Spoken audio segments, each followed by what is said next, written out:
भारतीय संस्कृति के अनुसार जीवन जीने वाले मेरे सभी भाई बहनों को प्रणाम, सभी का स्वागत, अभिवादन।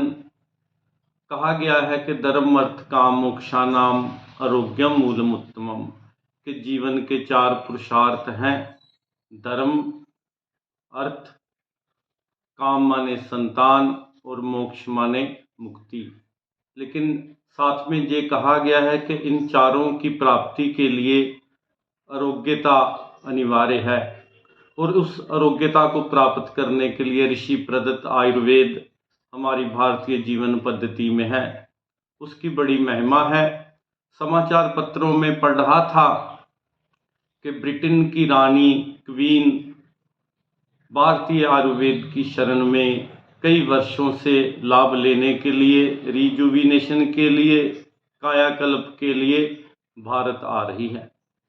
हम लोग कई बार ऐसा देखते हैं कि जो हमारे घर की पद्धति है, ऋषियों की पद्धति है, कई बार उसकी अवहेलना करते हैं, कई बार उसको नज़रअंदाज कर देते हैं और दूसरी पद्धतियों में भागते हैं।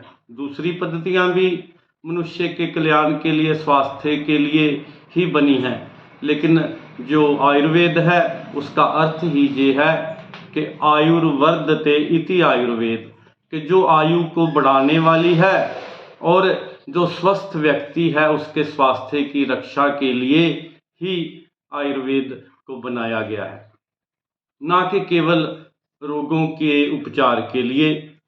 तो हम लोगों को अपनी जो परंपरा है, अपनी आयुर्वेद की पद्धति है, हमको स्वयं भी उसकी शरण में ही रहना चाहिए, और तभी हम जीवन के 4 पुरुषार्थों को पा सकते हैं। हमारे तो घर की रसोई से ही आयुर्वेद का आरंभ हो जाता है, और उसमें बताया गया है कि किस पदार्थ को किस समय लें। दही को सुबह लें तो अमृत जैसा लगेगा, रात को लें तो विष जैसा लगेगा। जो एक पूर्ण पद्धति है, और इसमें एक जीवन जीने की कला है, और जीवन जीने की कला के अंतर्गत क्या छिपा हुआ है कि हम पूर्ण जितना भी जीवन जिए उसमें स्वस्थ, पूर्ण रूप से स्वस्थ रहें। आयुर्वेद के साथ साथ प्रमुखता से मैं श्री रामचरितमानस का भी विद्यार्थी हूँ, और श्री रामचरितमानस में कई जगह आयुर्वेद की बातों का वर्णन किया गया है कि कुपथ मांग रुज व्याकुल रोगी, देहु न वैद सुनोह मुनि जोगी, कि कोई रोगी जो रोग से ग्रस्त है वो मन चाहा वस्तुओं का जो है उसको खाना चाहता है, उसको अपने भोजन में प्राप्त करना चाहता है, तो उसको पूर्ण रूप से स्वास्थ्य लाभ नहीं हो सकता। इसलिए जो पथ्य अपथ्य है उसका भी बड़ा वर्णन है। आयुर्वेद की अनंत महिमा है, और आयुर्वेद के ढंग से हम चलेंगे तो रोग के उपचार की तो नौबत ही नहीं आएगी, रोग पैदा होने से पहले ही समाप्त हो जाएंगे। क्योंकि आयुर्वेद क्या देता है? आयुर्वेद देता है जिसको आज मॉडर्न भाषा में इम्यूनिटी पावर कहते हैं, रोग प्रतिरोधक शक्ति हमको देता है कि रोग हमसे दूर ही रहते हैं। लेकिन समय के साथ साथ जो एक मटीरियलिज्म का प्रभाव हर जगह है, और उसका भी वर्णन तुलसीदास जी ने श्री रामचरितमानस में कहा है कि जो एक वैद्य है, एक मंत्री है, एक राजा है, अगर वो अपने धर्म को ना निभाए तो फिर क्या होता है?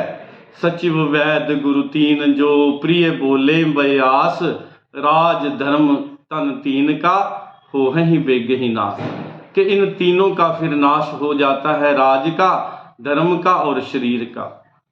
तो हमारा इस समय जो टॉपिक है, जो विषय है, वो आयुर्वेद का है।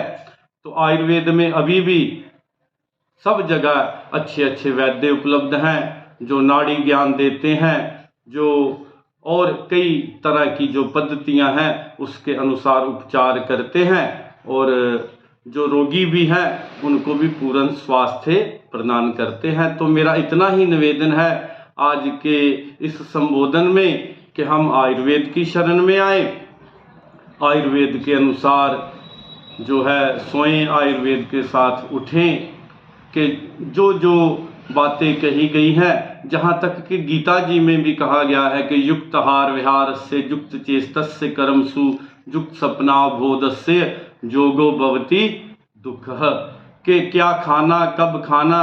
जैसे छोटी सी बात दही की तो उसमें भी कि एक समय खाएंगे दही तो वही है, एक समय खाएंगे तो अमृत के जैसा लगेगा और दूसरे समय में वही दही है उसको खाएंगे विष की तरह वो कार्य करेगा।